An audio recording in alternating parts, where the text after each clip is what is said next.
Stein Channel. Antes estabas comentando de que hay gente que, claro, le invade el miedo, ¿no? Un poco. Y bueno, supongo que te han tenido que llegar a preguntar o a decir o a solicitar cosas extrañas, ¿no? Sí. Por ejemplo. Una pasajera en el avión, si vos has volado alguna vez, viste que hay de los tripulantes 2 se sientan al frente y 2 se sientan al fondo del avión. En esta ocasión yo estaba sentado al frente del avión y tenía una pasajera sentada justo delante de mí. Una señora grande, no sé qué tanto, entre 55 y 60 años, supongo la señora. No estoy seguro de la edad, pero más o menos rondaba esa edad. Y ella subió comentándome que tenía mucho miedo de volar. Yo le explicaba, señora, no pasa nada, esto es muy seguro. Igual, ¿dónde está sentada? Me dice, yo me siento acá en el primer asiento. A lo que le menciono, estoy sentado justo frente a usted, no se preocupe por cualquier cosa que necesite. Me pide, me pregunta, estoy acá, va a ver que no pasa absolutamente nada.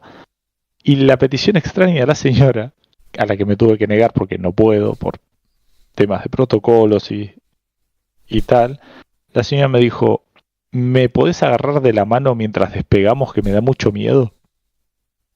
Y le tuve que decir que no, pobre señora, porque si bien estamos sentados enfrente, yo tengo que adoptar una posición determinada, con mis manos debajo de las piernas y tal, y no puedo estar dándole la mano a ella. Pero me pareció muy curioso que me pida eso la señora, me dio ternura, recordándome a mi abuela, como si me lo pidiera mi abuela. Claro, es que el miedo... Que claro, Sí. yo personalmente, mira, te voy a contar una situación que yo he vivido, porque he viajado muy pocas veces. Bueno, de hecho, creo que en avión me he montado dos veces, ¿vale?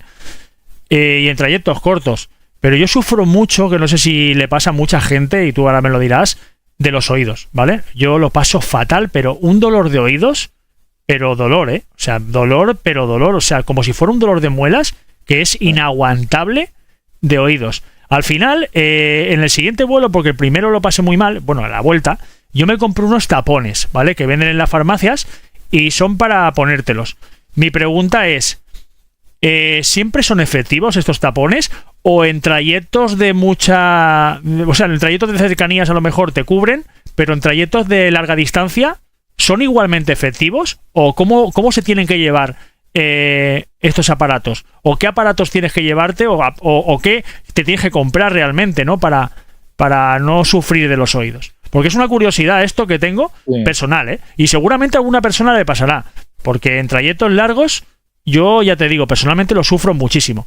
Y claro, imagínate que tenemos que viajar, quiero que te pongas en este contexto, que tenemos que viajar de España a Argentina, ¿vale? O a Uruguay.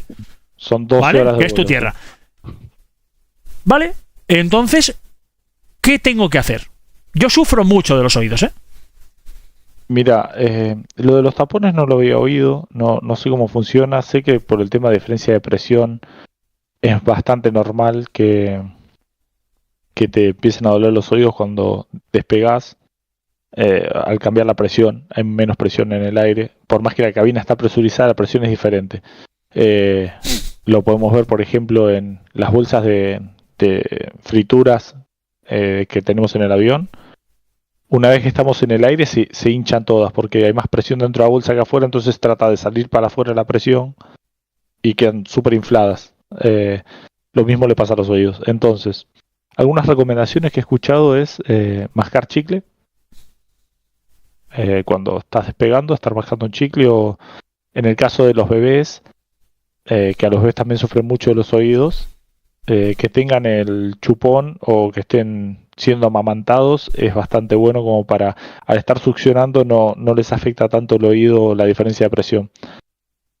Y después, si ya pasó que te empezó a doler los oídos, he visto un remedio casero que me enseñó un compañero, que lo aplicamos con unos pasajeros y funcionó, que en un vaso plástico de estos que usamos para servir las bebidas, pusimos papel y un poquito de agua caliente y se lo ponen en el oído del vaso plástico, como si la parte del vaso para adentro, así. Y dicen que les alivia un montón. Pero les cae el agua, ¿no? No, porque el agua está como... Es mojar la servilleta que está dentro del vaso, pero no que quede rebalsando, sino que quede húmeda y calentita la servilleta. Que le pase el calor a la servilleta nada más. Entonces después haces así, como el calor que manda la servilleta que está con el agua caliente, que ya no está chorreando, te alivia el dolor de oído. No lo he probado personalmente, pero los pasajeros con los que han sido niños o adultos les ha servido. O sea, que realmente si una persona tiene un problema de este tipo, puede acudir a un tripulante de cabina y comentarlo, ¿no? Sí, si sabe este truco seguramente lo va a saber ayudar y si no, algo va a hacer para alivianarle el dolor de oído. Vale, porque yo la primera vez, ya te digo, la primera vez que me pasó, yo no era consciente de que una persona puede pedir ayuda a un tripulante de cabina cuando tiene este Sí, sí. problema. Y claro, Con yo me lo cualquier comí problema. solo. Y lo pasé muy Sí. mal. Yo creo que con cualquier problema se puede pedir ayuda. Te digo, está la gente que de repente le empieza a sangrar la nariz y se quieren limpiar solos y en vez de pedirte ayuda. Otros que te piden ayuda, otros que se les derrama un líquido encima o les duele los oídos, que se cortaron con algo o que han vomitado porque se sentían mal y no llegaron a ir al baño y se vomitaron encima, entonces te piden si le das algo para limpiarse. Eso me pasó en un vuelo de Madrid. Una niña se vomitó pobre toda y dejó hecho un chiquero la cabina, la tuvimos que limpiar. Porque si bien nosotros no nos encargamos de la limpieza integral del avión, en vuelo tenemos que hacer algo para que no quede todo en malas condiciones para el resto de los pasajeros, ¿no? Después, una vez en tierra, se llama a los equipos de limpieza, ellos suben al avión y se encargan de que quede impecable.